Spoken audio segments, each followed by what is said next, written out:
In the blood-red dust of the Arizona Territory, a woman's compassion was a dangerous thing. For Abigail Hayes, a simple farmer's daughter, a single act of mercy would ignite a firestorm. She found him at the edge of her property, a warrior clinging to life, an enemy in the eyes of her world. By sunrise, his life was in her hands, and he made a vow that defied the boundaries of their warring peoples, a promise that her soul was now bound to his forever. This is the story of that promise, a tale of forbidden love forged in secrecy and paid for in blood. The sun was a searing wound on the horizon, spilling red across the jagged mesas and baking the alkali flats of the Red Rock Valley. It was this light, the color of fresh blood, that first guided Abigail Hayes to the man. She'd risen before her father Bartholomew, as was her routine. The cool pre-dawn air, a brief respite before the day's oppressive heat descended. Her task was to check the well pump at the far edge of their property, a lonely contraption that often choked on the fine red dust. A disturbance in the familiar landscape caught her eye. Near a cluster of sun-scorched creosote bushes, something dark lay unnervingly still. A coyote, perhaps, or a stray calf from the Miller Ranch. But as she drew closer, the shape resolved itself with terrifying clarity. It was a man lying face down in the dirt. His buckskin clothing was stained dark, and the earth around him was blackened with dried blood. An Apache warrior.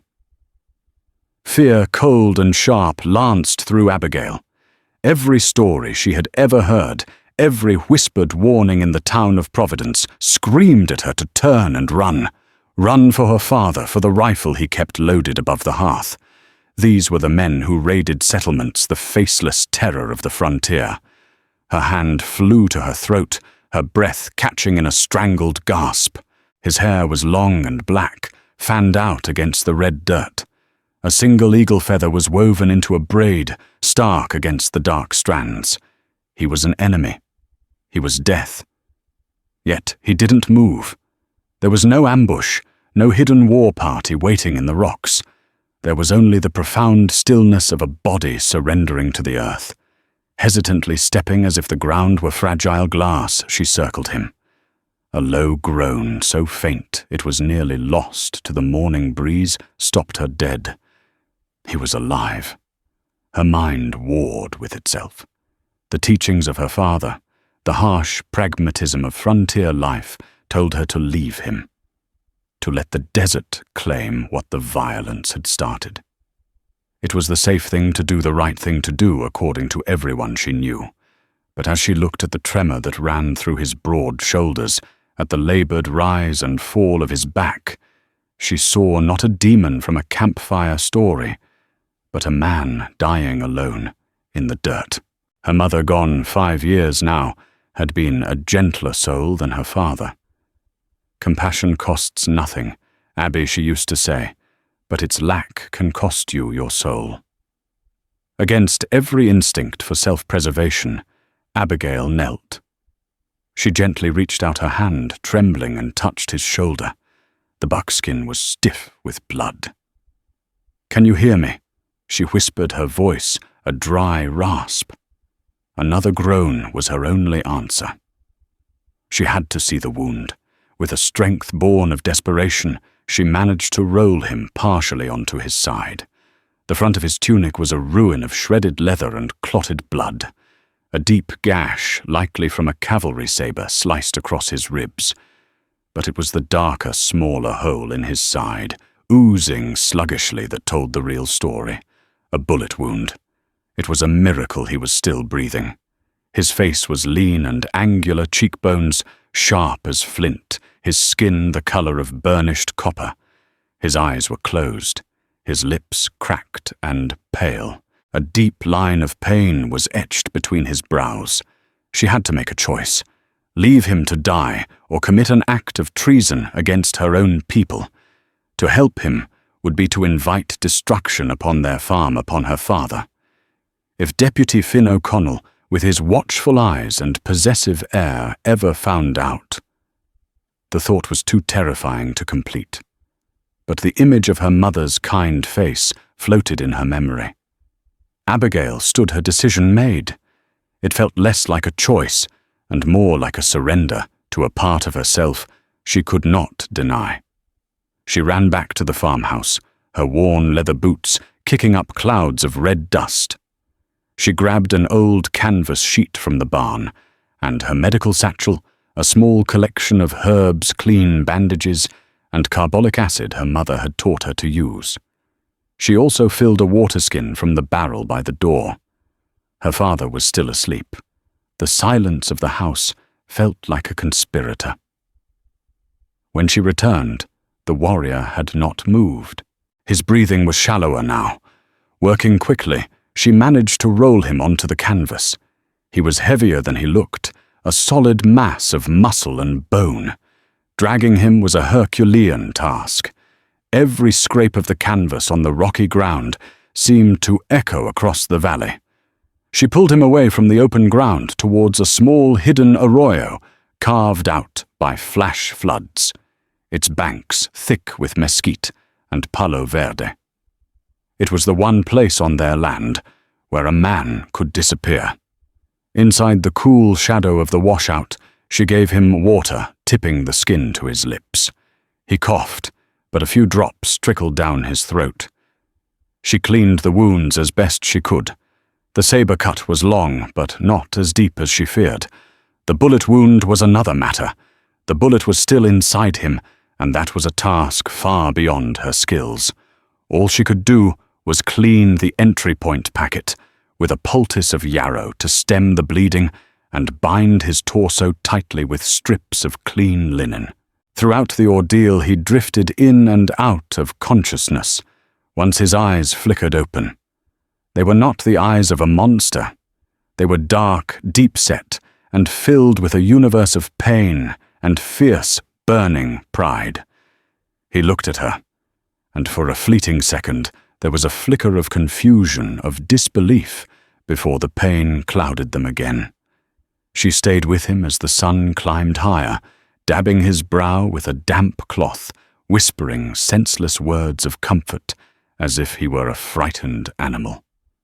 She knew she couldn't stay. Her father would wake soon. He would notice her prolonged absence. As the first true rays of the morning sun crested the canyon wall, bathing them in a warm golden light, his eyes opened again. This time they were clear. He focused on her face, his gaze intense, unwavering. He tried to speak his voice, a hoarse whisper, raw with thirst and agony. Why? The single word was an accusation and a question. Abigail shook her head, unable to explain the impulse that had driven her. "You were dying," she said simply. His eyes held hers, searching for something she couldn't name. He saw the genuine fear in her face, but also the stubborn set of her jaw. He saw the compassion that had overridden her fear.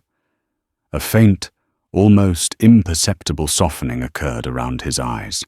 He reached up his hand, surprisingly strong, and his fingers brushed against the simple wooden cross she wore around her neck, a gift from her mother. He didn't pull at it, just touched it, a fleeting, curious gesture. Then his fingers fell away and gripped her wrist. His hold was not violent, but it was absolute, a brand of heat against her skin. The sun rises, he rasped his eyes, never leaving hers. "It sees what you have done. You have pulled my spirit back from the edge of the Shadowland." He took a ragged breath, a shudder of pain racking his body. "My life is now yours to keep, and yours is now mine to protect. From this sunrise until the last sunset, you will be mine. I swear it on the graves of my ancestors." The words hung in the still air, more binding than any law, more powerful than any threat. It wasn't a proposal or a gentle promise. It was a declaration, a statement of fact, as immutable as the stones around them. Fear warred with a strange, dizzying feeling in Abigail's chest. He wasn't threatening her. He was binding her to him, with a vow she couldn't begin to understand. Before she could respond, his eyes rolled back, and he lost consciousness once more, his hand falling limp from her wrist. Abigail was left alone in the golden light of the new day, the warrior's oath echoing in the silent canyon, forever changing the course of her life. The next few days blurred into a feverish cycle of secrecy and fear. Abigail lived a double life. In the sun-bleached world of the farm, she was the dutiful daughter mending fences, tending the meager vegetable patch, and cooking meals for her father, Bartholomew. Her movements were measured, her face, a carefully constructed mask of normalcy. But in the shadows in the hidden arroyo, she was a conspirator, a nurse to an enemy of the state. Her father was a man carved from the same hard rock as the valley itself. He was stern, devout, and saw the world in stark shades of black and white. For him, the native tribes were a godless scourge, a test of faith and fortitude. He would never understand her actions. To him, it would be a betrayal of the highest order, a betrayal of her family, her race, and her God. Every time he looked at her over the dinner table, his grey eyes searching, she felt a pang of guilt so sharp it was like a physical blow. "You're quiet, girl," he said one evening, his voice a low rumble. He wiped his mouth with the back of his hand. "Something troubling you?" "Just the heat, father." She lied, her heart hammering against her ribs. "It wears a person down," he grunted, accepting the explanation. The heat was a common enemy, a safe topic. But his scrutiny left her shaken. How long could she maintain this deception? Her patient, she refused to think of him by a name, for a name would make him too real, was a silent and stoic presence. He spent most of the first 2 days in a delirium, muttering words in his own tongue, his body burning with fever. Abigail did what she could. She brewed willow bark tea to fight the fever and kept his wounds clean. She spooned thin broth into his mouth when he was lucid enough to swallow. She sat with him for hours, watching the slow, agonizing battle his body waged against the infection that threatened to consume him. During these long vigils, she studied him. His sleeping face was younger than she'd first thought, perhaps only a few years older than her own 20 summers. There were fine lines of hardship around his eyes, and a stubborn set to his jaw even in unconsciousness. A scar, thin and white, cut through one of his dark eyebrows. This was not a monster. This was a man who had lived a life of struggle just as she had. The realization was as dangerous as the secret she was keeping. On the 3rd day, the fever broke. She arrived at the arroyo to find him, sitting up his back against the cool rock wall. His eyes were clear and alert, and they tracked her every movement as she approached. The intensity of his gaze was unsettling. It was the look of a predator, calm but missing nothing. "The fever is gone," she said, her voice barely a whisper. She set down a bowl of stew and a canteen of fresh water. He nodded a curt, economical movement. He took the bowl from her, his fingers brushing hers. The touch was electric, a jolt of awareness that startled them both. He ate slowly, deliberately, as if husbanding his strength. The silence stretched thick with unspoken questions. "You have a name?" he finally asked, his voice still rough but stronger now. "Abigail." He considered the name, tasting it on his tongue. "Abigail," he repeated softly. It sounded foreign and strange in his accent. "I am Talon." Talon. The name fit him. It was sharp, dangerous, and elemental. It made him real, and the reality of him sitting there in the shadows of her land was terrifying. "You need to leave," she said, the words rushing out. "As soon as you can walk. My father. If he finds you, he'll kill you, or he'll turn you over to the sheriff in Providence. There's a bounty." Talon's expression didn't change, but a new hardness entered his eyes. "I cannot leave. Not yet. You have to. You're putting us both in danger." "The vow I made was not idle," he said, his voice low and resonant. "My honor demands I stay until my strength returns. I will not leave you with a debt." "I don't want a debt," she hissed, her frustration boiling over. "I just want you gone." He looked at her, and for the first time, she saw something beyond pride and pain in his eyes. It was a flicker of understanding, perhaps even empathy. "Your fear is a wise companion," he said, "but it does not change my path. I will heal, and I will protect you. Protect me from what you're the danger." He didn't answer. He simply finished his stew and handed the empty bowl back to her. His silence was more potent than any argument. It spoke of a resolve she could not hope to break, a code of honor she could not comprehend. She was trapped, tethered to him by her own impulsive act of mercy, and his unyielding, incomprehensible vow. Life in the arroyo developed its own rhythm. She would bring him food and fresh bandages in the early morning and late evening, when her absence was least likely to be noticed. Their conversations were sparse, utilitarian exchanges about his health and the world outside. He was a man of few words, but his observations were sharp. He taught her how to read the signs of the desert, how the curl of a leaf could predict rain, how the track of a lizard could reveal the presence of a snake. He spoke of the stars as a map, a living story his people had read for generations. She in turn told him about her life, about her mother's garden, the changing seasons, the drudgery of the farm. She spoke of Providence, the small, dusty town that was the only world she knew, a place of hard work and harder judgments. She found herself telling him things she had never told anyone, secrets whispered into the shadowed quiet of the arroyo. He listened without judgment, his dark eyes fixed on her face, making her feel seen in a way she never had before.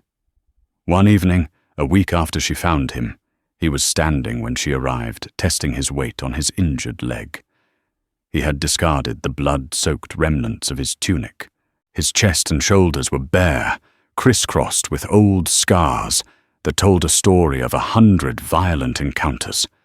The bindings around his torso were a stark white against his dark skin. He was lean, but the power in his frame was undeniable. "The wound closes," he stated more to himself than to her. "The spirit returns to the body." "You're still not strong enough to travel," she cautioned. He turned to face her, and the space between them seemed to shrink. "I am strong enough to fight." A chill went down her spine. "There will be no fighting. You'll be gone before it comes to that." His lips curved in a faint, humorless smile. "This land does not give a man that choice. The fighting comes whether you wish it or not. The only choice is whether you are ready when it does." He took a step closer, his gaze so intense it felt like a physical touch. "They will be looking for me. The men who did this. They do not like to leave a task unfinished." "Who are they?" she asked, her voice trembling slightly. "Soldiers, but led by a man from your town, a man with a silver star on his chest." Abigail's blood ran cold. There was only one man in Providence who wore a star and led patrols, a man whose attention she had been trying to avoid for months. "Deputy O'Connell," she breathed. Talon's eyes narrowed. "You know him?" It was not a question. Suddenly the danger was no longer a vague, abstract threat. It had a name and a face. It was the charming, ambitious Deputy Finn O'Connell, a man who had made his unwanted intentions towards her plain, and whose ambition was matched only by his ruthlessness. The secret she was keeping in the shadows was about to collide with the brutal reality of the world outside. The wagon wheel hitting a rut jolted Abigail from her thoughts, sending a cascade of dust into the hot air. Beside her, Bartholomew Hayes kept his eyes on the dusty track leading to Providence, his hands firm on the reins. The weekly supply run was an ordeal. Abigail usually dreaded the heat, the dust, the prying eyes of the townsfolk. Today it felt like a march to the gallows. Talon's revelation had wrapped a band of ice around her heart. Finn O'Connell. The danger was closer than she had ever imagined. Providence was a typical frontier town, a single dusty street lined with raw lumber storefronts and false-fronted buildings, all huddled under the vast, indifferent sky. It was a place built on grit and gossip, where everyone knew everyone else's business, or at least thought they did. As they pulled the wagon to a stop in front of the general store, Abigail felt 100 eyes on her. She pulled her bonnet lower, hoping to seem inconspicuous. "You get the flour and salt," Bartholomew grumbled, climbing down from the wagon. "I'm heading to the smithy to see about that plough blade. Meet me back here in an hour." He strode off his broad back, rigid, leaving Abigail alone. Taking a deep breath, she smoothed her dress and entered the cool, dim interior of the store. It smelled of coffee beans, cured leather, and Mrs. Gable's lavender soap. The usual group of townswomen were gathered near the fabric bolts, their voices a low hum of chatter. As Abigail approached the counter, the chatter stopped. Abigail said, "Martha Gable, the store owner's wife." Her smile was thin, her eyes sharp and bird-like. "Haven't seen you in a while. You keeping well out at that dusty patch of yours?" "We're well, Martha. Thank you, Abigail," replied her voice steady, despite the tremor in her hands. "Just a sack of flour and 5 pounds of salt today. Heard the patrol had a run-in with some renegades out your way. Last week, Gus, the barrel-chested man who ran the saloon, chimed in from his perch on a pickle barrel. Stirred up a real hornet's nest." Abigail's stomach tightened. "We didn't hear anything." Oh, it was something Martha said, leaning conspiratorially over the counter. Deputy O'Connell led the charge himself. Said they caught a small war party that had desecrated the old mission graveyard. Put most of 'em down. A real hero, that man. A hero. The word tasted like ash in Abigail's mouth. She remembered the wounds on Talon's body, the agony in his eyes. This was the heroism they celebrated. As if summoned by the mention of his name, the bell above the door jingled, and Deputy Finn O'Connell himself stepped inside. He filled the doorway, his tall frame broad and confident. His uniform was clean, his silver star polished to a brilliant shine. He had handsome, clean-shaven features and a smile that reached everywhere except his cold blue eyes. When those eyes landed on Abigail, his smile widened. "Miss Hayes," he said, his voice a smooth baritone. He swept his hat from his head. "A pleasure to see you." "It's been too long." Deputy Abigail acknowledged, offering a tight, polite nod. She could feel the stares of the other patrons, could sense Martha Gable's eager interest. "I was just telling folks about your bravery," Deputy Gus boomed. O'Connell waved a dismissive hand, though he was clearly pleased by the attention. "Just doing my job, Gus. Keeping this territory safe for fine folks like Miss Hayes here." He turned his full attention back to Abigail, his gaze proprietary. "I've been meaning to ride out your way. Check that you and your father are safe after the trouble." "That's not necessary," Abigail said quickly, perhaps too quickly. "We're fine. The farm is quiet. All the same," he pressed, taking a step closer. She could smell the bay rum he wore. A man can't be too careful, especially with one of the savages still on the loose. The tracker said he was wounded badly, but they're like cornered wolves when they're hurt. Dangerous.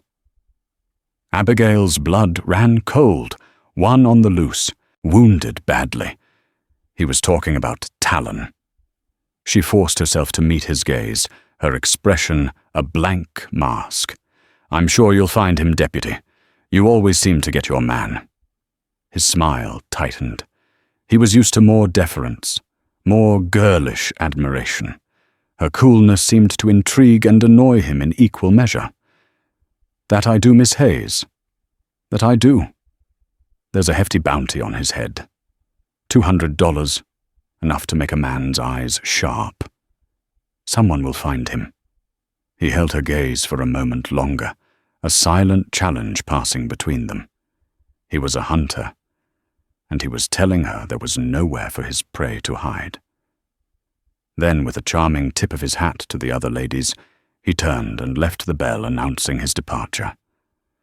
The moment he was gone, the whispers started. "He certainly has an eye for you," Abigail Martha said with a knowing smirk. Abigail ignored her. She paid for her goods, her hands fumbling with the coins.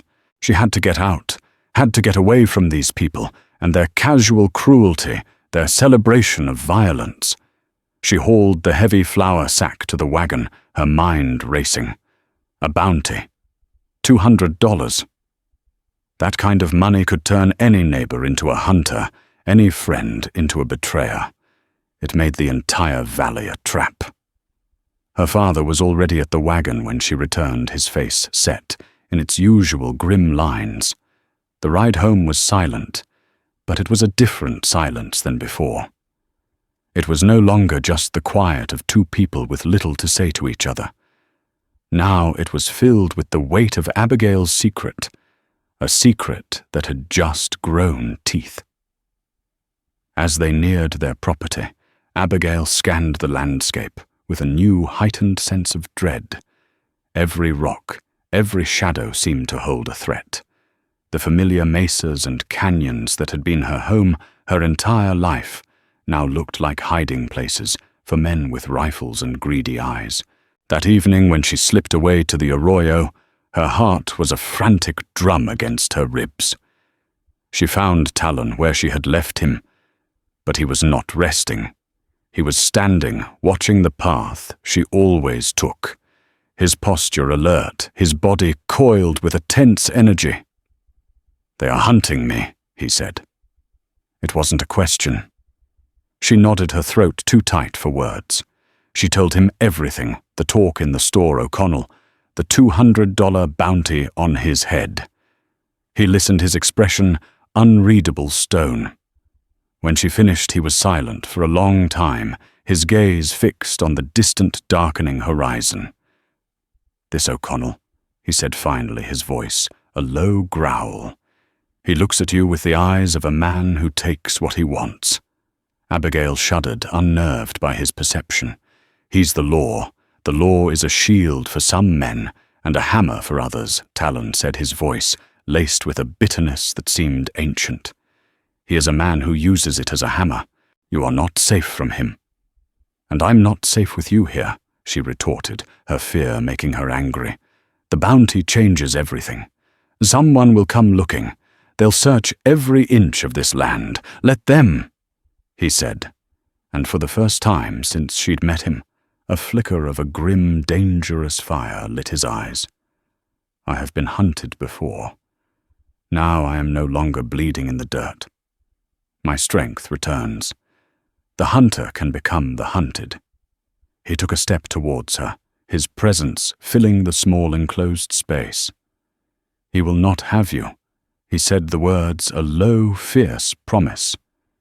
It was an echo of his vow at sunrise, but this time it was not a mystical declaration. It was a threat aimed directly at the man who wore a silver star, a man who represented everything that was tearing their worlds apart. And Abigail realized with a terrifying certainty that she was standing right in the middle of the coming storm. The deputy's visit came 2 days later. Abigail saw the dust cloud from the porch long before she could make out the rider. A knot of pure dread tightened in her stomach. It could only be one person. Finn O'Connell rode with an unhurried confidence, as if he owned the very land he traversed. She forced herself to remain calm, continuing to mend a leather strap from a horse's harness. Her father was in the barn, the rhythmic clang of his hammer on the anvil, a steady counterpoint to her own frantic heartbeat. O'Connell dismounted, tethering his horse to the rail. He moved with a practiced ease, his hand resting casually on the Colt peacemaker at his hip. "Afternoon, Miss Hayes," he said, that familiar smile fixed on his face. "Just as I promised, making my rounds, ensuring all is well." "All is well, Deputy," she replied, not looking up from her work. "As I told you it was." A father can't help but worry about his prettiest girl. He said, his tone light, but the words possessive. He leaned against the porch rail, deliberately invading her space. "Even a tough frontier girl like you. This is a hard country for a woman alone. I am not alone. I have my father, an old man and a young woman. Not much of a defense against a desperate man, like our Apache fugitive." He watched her closely, his eyes missing nothing. "My trackers followed his trail to the edge of your property line. The blood petered out there. It's like he vanished into thin air." Abigail's hands went cold. She forced herself to keep her stitches even. "The coyotes are quick to clean up messes in the desert, Deputy." "They are," he agreed. "But they usually leave bones. We've found nothing. It's a puzzle. Unless, of course, someone helped him." His voice dropped, becoming intimate, conspiratorial. "Someone with a soft heart, perhaps. Someone who might mistake a savage for a man." Her head snapped up, her eyes flashing with a spark of anger she couldn't conceal. "My heart is not your concern, Deputy O'Connell. And my father and I have seen nothing and helped no one. Now, if you'll excuse me, I have chores." She stood to go, but he moved with surprising speed, his hand closing around her upper arm. His grip was like iron. "Don't be so hasty, Abigail. I'm just making conversation. Let go of me." Her voice was low and shaking with fury. From the barn, the hammering stopped. A moment later, her father appeared in the wide doorway, his face dark as a thundercloud. He held the heavy blacksmith hammer in his hand. "Is there a problem here?" Deputy Bartholomew asked, his voice a low growl. O'Connell's eyes flickered from Abigail to the hammer in Bartholomew's hand. He released her arm, his charming smile snapping back into place, though it looked brittle now. "No problem at all, Mr. Hayes. Just checking in on your lovely daughter. Making sure she feels safe. She's on my property." "She's safe," Bartholomew stated flatly. "Unless you have official business, we're busy people." The challenge was unmistakable. For a tense moment, the two men locked gazes. O'Connell was the law, but Bartholomew was a landowner, standing on his own ground, a formidable presence in his own right. Finally, O'Connell broke the stare, tipping his hat. "Of course. My apologies if I overstepped," he said smoothly. He turned to Abigail. "I'll be back, Miss Hayes. This land isn't secure yet. I'll keep checking until I'm certain you're safe." The words were a promise and a threat rolled into one. He mounted his horse and rode away, leaving a tense silence in his wake. Bartholomew watched him go, his expression grim. He looked at the red mark on Abigail's arm where O'Connell had grabbed her. "That man is a snake," he muttered, more to himself than to her. "Stay clear of him." He then turned without another word and went back to the barn, the hammering resuming its steady, angry beat. Shaken Abigail fled. She didn't run to the house. She ran for the arroyo. She needed to see Talon to warn him. O'Connell was not just suspicious. He was circling them, sniffing the air, sensing that something was amiss. She found Talon, honing the edge of a flat, sharp stone against a larger rock. The sound was a soft, rhythmic shush, shush. He looked up as she scrambled down the embankment, his face impassive, but his eyes questioning. She told him about O'Connell's visit, about his words, his touch, the way he looked at her. Talon listened, his hands never ceasing their work. When she was finished, he set the sharpened stone down. "He will not stop," he said. "He hunts two things now me for his pride and the bounty, and you for his pleasure. A man like that believes the world owes him what he desires." "What do we do?" she asked, her voice desperate. "We prepare," he said simply. He stood and walked to the edge of the arroyo, scanning the terrain with an expert's eye. He thinks he is the only hunter. That is his weakness. He is loud. He rides where all can see. He announces his intentions. Talon turned back to her. "I will teach you." Over the next few days, the arroyo became a classroom. He showed her how to move without making a sound, placing her feet heel to toe to minimize noise. He taught her to read the landscape, not as a farmer, but as a warrior, to see the cover in a line of brush, the ambush point in a rock formation, the escape route in a dry wash. He showed her how a bent twig or an overturned stone could tell the story of who had passed by and when. He spoke of his own mission, filling in the gaps of Martha Gable's gossip. "The place your people call the Old Mission," he said one evening, his voice tight with controlled anger, "is a sacred burial ground for my people. Our ancestors' bones rest there. O'Connell and his men, they were not on a patrol. They were grave robbers looking for silver ornaments and pottery to sell."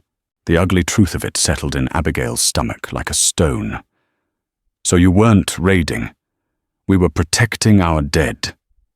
They ambushed us. They came with rifles and sabers to defend their right to desecrate our graves." His eyes were hard as obsidian. "He did not wound me in a fair fight. He shot me from a ridge while I was carrying my cousin's body away from the chaos." The story reframed everything. Talon was not a renegade, he was a guardian. O'Connell was not a hero, he was a ghoul, a thief, hiding behind a badge. Her act of compassion no longer felt like a reckless mistake. It felt like a small, defiant act of justice in a world gone wrong. Her fear began to transform into a cold, hard resolve. She was no longer just hiding a fugitive. She was protecting an innocent man from a corrupt one. One afternoon, Talon held out his hand. In it lay a small, intricately beaded pouch. "My mother gave this to me," he said. "It contains sage and cedar to clear the mind and strengthen the spirit. A warrior does not fight with his body alone. The spirit must be sharp, the heart must be clear. Your heart is not clear. It is clouded with fear." She looked at the pouch, then at him. "I am afraid." "Good," he said, surprising her. "Fear keeps you alive. But you cannot let it rule you. You must make it your servant, not your master. When O'Connell comes near, your fear screams. You must teach it to whisper instead. To warn you, not paralyze you." He closed her hand around the pouch. His skin was warm and calloused against hers. "He is hunting you, Abigail," he said, his voice low. "But you are not a frightened rabbit. You are learning to be a lioness. And you are not alone." In his eyes, she saw not just a warrior's resolve, but a fierce, protective loyalty that went beyond his vow. The hunter was still out there, but in the shadows of the arroyo, the hunted were sharpening their claws. The oppressive heat of summer settled deep into the valley, and with it a tense, watchful stillness. O'Connell had not returned to the farm, but his presence was a constant, unspoken threat. His patrols became more frequent along the perimeter of the Hayes' property, a clear and deliberate act of intimidation. Each time Abigail saw the distant plume of dust from his horse, the fear he'd spoken of would whisper its cold warning. Talon was healing. The gash on his ribs had closed into a raw red scar, and the bullet wound, though still tender, no longer drained. His strength had returned, and with it a restlessness that was palpable. He was a man made for open spaces and endless skies, and the confinement of the arroyo chafed at his spirit. He spent hours pacing its narrow confines, or sitting motionless, staring eastward towards the lands of his people. The dynamic between them had shifted. Abigail was no longer just his caretaker. She was his student, his confidant. The barriers of race and culture, which had seemed like insurmountable walls, were becoming porous, fragile things. She learned the cadence of his silence, the meaning behind the subtle shift in his expression. He, in turn, learned to read the anxieties that flickered in her eyes, the stubborn courage that set her jaw. One sweltering evening, as a bruised twilight settled over the canyons, she brought him his meal. She found him standing on the highest ledge of the arroyo, a silhouette against the purple sky. "You should go," she said, her voice soft. "You're strong enough now. You could travel by night. You could be home in a week." He turned to look at her, his expression unreadable. "And you? What happens when I am gone, and O'Connell returns? What happens when he no longer has to pretend, when he decides to take what he wants? I have my father.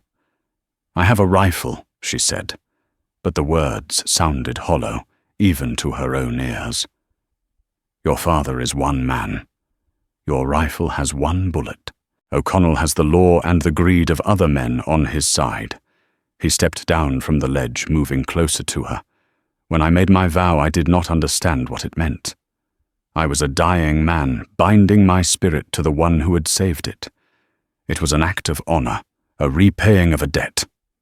He paused, his dark eyes searching her face in the fading light. "I understand it better now. The vow was not just for me. It was for you, too. It is a shield. As long as I am here, my life is tied to yours. An attack on you is an attack on me. He will not have you while I draw breath." The raw intensity in his voice stole the air from her lungs. She finally understood. His vow wasn't about possession, as she had first feared. It wasn't about ownership. It was a sacred, unbreakable promise of protection. It was the highest form of loyalty his culture could offer, given to a woman who should have been his enemy. Why, she whispered the question that had haunted her from the beginning. "Why do this for me? You showed me your spirit before you saw my face," he answered, his voice a low rumble. "In my world, we are taught to see the spirit of a thing, a horse, a mountain, a person. I was an enemy, bleeding on your land. Your people would have put a bullet in my head and collected their bounty. Your spirit chose compassion over hatred, mercy over fear. That is a spirit worthy of a vow." A profound silence fell between them, filled with the weight of his words. In that moment, standing in the deepening shadows, Abigail felt a connection to him that transcended everything else. The danger, the differences, the war that raged between their peoples. It was a feeling of being utterly, completely seen. She had been so focused on his survival that she had not allowed herself to think about her own feelings.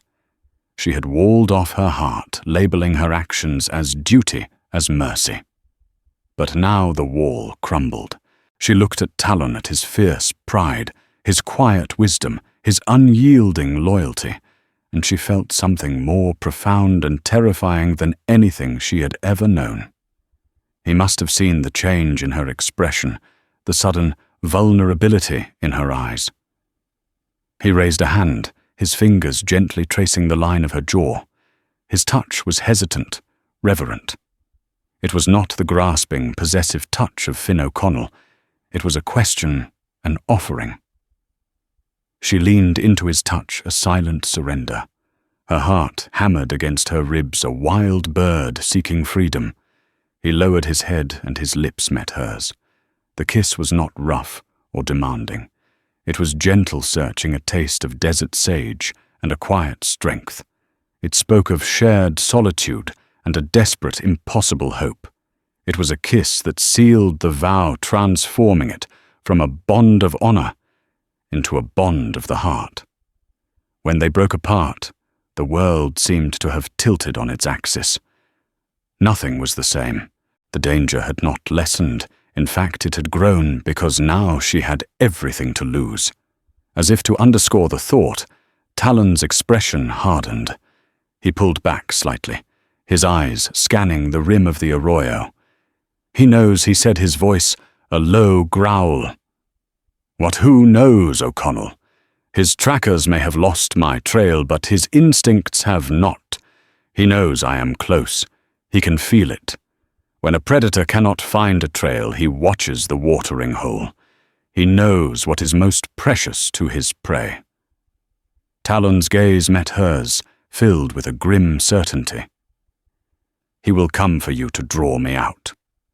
The brief, beautiful moment of connection was shattered, replaced by the cold, hard reality of their situation. Talon was right. O'Connell's last visit had not been a random check. It had been a reconnaissance. He was testing her defenses, gauging her reactions. "Then what do we do?"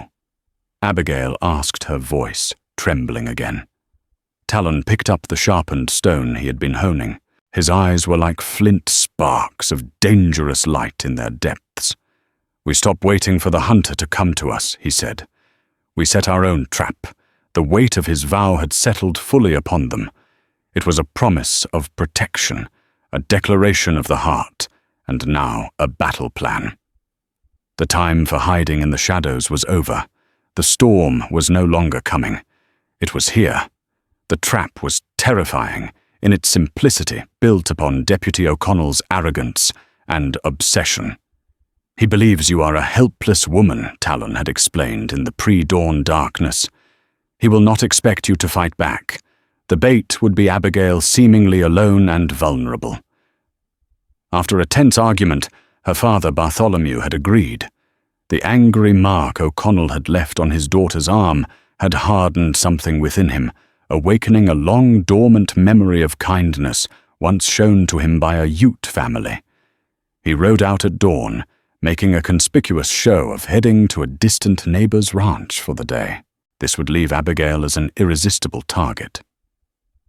Abigail was to work in the garden, a picture of solitude, with her father's rifle leaning plainly against the porch rail as a symbol of futile defiance. Talon, meanwhile, was not in the arroyo.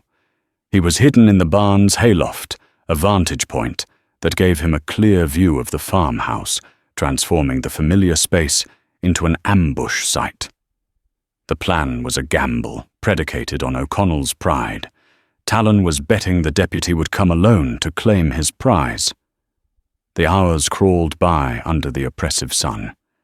Every gust of wind sounded like hoofbeats. Late in the afternoon, she saw him a lone rider, just as Talon predicted. Finn O'Connell approached not with urgency, but with the slow confidence of a predator. He dismounted, his eyes sweeping the property, noting Bartholomew's absence and Abigail's solitude. A cruel smile spread across his face. "Abigail," he called, his voice smooth. "Your father left you all alone. That's not very wise of him." She stood, her heart hammering against her ribs. "I've been patient," he said, strolling towards her, his spurs jingling, "but my patience has worn thin. I know he's here. The savage. You'll tell me where he is. A little persuasion is all you need." He lunged. Abigail scrambled back, swinging a gardening trowel, but he easily caught her wrist, twisting it until she dropped the tool. He laughed, a harsh, ugly sound. "Feisty. I like that." He dragged her toward the house. "Now we're going to have a nice long talk." That was the signal. As O'Connell pulled her onto the porch, a shadow detached itself from the barn. Talon moved with lethal silence, wielding a heavy length of oak as a makeshift war club. O'Connell, fumbling with the farmhouse door, never saw him coming. Talon struck not the head, but O'Connell's gun hand. The crunch of bone was sickeningly loud, followed by the deputy's agonized scream as his Colt peacemaker clattered to the floor. Staggering back in shock and pain, O'Connell stared at the warrior who now stood between him and Abigail. "You!" he snarled. With his good hand, he drew a long fighting knife from his belt. "I'll still collect that bounty," he lunged, but the fight was brutally one-sided. O'Connell was bigger, but Talon was faster, a blur of deadly grace. He evaded the slashing knife, parried a thrust, and swept the deputy's legs out from under him. Before O'Connell could recover, Talon was on him, a knee pinning his chest, and the sharpened stone from the arroyo pressed against his throat. "It is a bad day to die," Talon whispered. Abigail, having grabbed the rifle, watched with a grim sense of justice. "Do it!" she urged, her voice hard. "He deserves it." But just as Talon poised to deliver the final blow, the thunder of multiple hoofbeats shattered the moment. Bartholomew appeared, and he was not alone. With him was Sheriff Brody from Providence, and 2 other men. Bartholomew hadn't gone to the Miller ranch. He had ridden for the law, setting his own part of the trap. "Hold on," Brody yelled, taking in the scene. "He attacked me," O'Connell shrieked. "This savage attacked an officer of the law. Kill him." Bartholomew strode forward. "Sheriff," he said, his voice ringing with authority, "your deputy has been harassing my daughter for a month. Today he came onto my land and assaulted her." "This man," he said, gesturing to Talon, "defended her. And I know what you've been doing at the old mission graveyard, Finn. Selling artifacts you steal from graves." The accusation hung in the air, stunning everyone into silence. O'Connell's face went white. The storm had finally broken, not in a volley of gunfire, but in a torrent of truth. The tense standoff broke when Sheriff Brody arrived with Bartholomew. Hearing the farmer's damning testimony of Deputy O'Connell's harassment and his suspected grave robbing, the sheriff saw the truth of the situation. O'Connell, disgraced and cradling his shattered hand, was arrested and stripped of his badge. With the immediate threat gone, Sheriff Brody turned his weary eyes to Talon. "The bounty from the governor still stands," he said, his voice heavy. "But my jurisdiction is Providence. As far as I'm concerned, you defended a citizen of this valley. If you were to ride east and disappear, I don't think any of my men would go looking for you. It was a frontier pardon, an offer of freedom." That evening, a quiet truce settled over the farm. Bartholomew, in a gesture of peace, shared his table with Talon. Later, under a silver moon, Abigail and Talon stood together one last time. "You have to go," she whispered, the words aching in her throat. "Yes," he said, taking her hands. "But my vow does not end with distance. The sun and the moon live apart, but they share the same sky. So it will be with us." He gently removed the eagle feather from his hair and tucked it into the cord of the cross she wore. "My spirit will watch over you always. This is not the end. I will find a way back to you." He kissed her, then a final lingering promise against the pain of parting. Before the first hint of dawn, he was gone.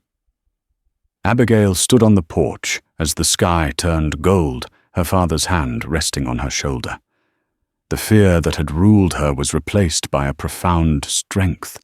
Clutching the feather, she watched the sunrise, no longer just a farmer's daughter, but a woman bound by a sacred vow, her heart forever tied to a warrior, riding east. The story of Abigail and Talon is a testament to the fact that even in the harshest of landscapes, torn apart by hatred and violence, the most profound connections can be forged. Theirs was not a simple romance. It was a collision of 2 worlds, a story of courage that forced them to question everything they had been taught about enemies, honor, and love. It reminds us that true savagery often wears a civilized mask, and that the greatest acts of heroism can begin with a single quiet act of compassion. A vow made at sunrise became a promise that would echo across the unforgiving frontier, a testament to a love that refused to be defined by the boundaries of its time. If this story of frontier justice and impossible love captured your heart, please help our channel grow by hitting that like button, sharing it with someone who loves a powerful tale, and subscribing for more stories like this one.